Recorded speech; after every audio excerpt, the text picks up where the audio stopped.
ഫെബ്രുവരി 22 ലോക ചിന്താദിനം. എല്ലാ വർഷവും ഫെബ്രുവരി 22 ആചരിക്കുന്ന ലോക ചിന്താദിനം യുവജനങ്ങൾക്കിടയിൽ സൗഹൃദവും അവബോധവും പ്രോത്സാഹിപ്പിക്കുന്നതിനു കൂടി വേണ്ടിയുള്ളതാണ്. World association of girl guides and girl സ്കൗട്ട്സും ബോയ് സ്കൗട്ട്സ് ഇന്റർനാഷണൽ ഫെഡറേഷനും സ്കൗട്ട്സ് പ്രസ്ഥാനത്തിന്റെ പ്രാധാന്യത്തെക്കുറിച്ചും അതിന്റെ സ്വാധീനത്തെക്കുറിച്ചും പ്രതിഫലിപ്പിക്കുന്നതിനുള്ള ദിനമായി ഈ ദിനം ആചരിക്കുന്നു. 1926 മുതലാണ് ലോക ചിന്താ ദിനം ആചരിച്ചു തുടങ്ങിയത്.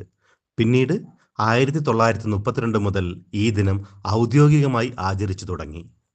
സ്കൗട്ടിംഗ് പ്രസ്ഥാനത്തിന്റെ സ്ഥാപകനായ ലോർഡ് റോബർട്ട് ബാഡൻ പവലിനെ ആദരിക്കുന്നതിനായിട്ടാണ് അദ്ദേഹത്തിന്റെ ജന്മദിനമായ ഫെബ്രുവരി 22 ഈ ദിനം ആചരിക്കുന്നത്. ഓരോ വർഷവും വ്യത്യസ്തമായ പ്രമേയത്തോടെയാണ് ഈ ദിനം ആചരിക്കുന്നത്.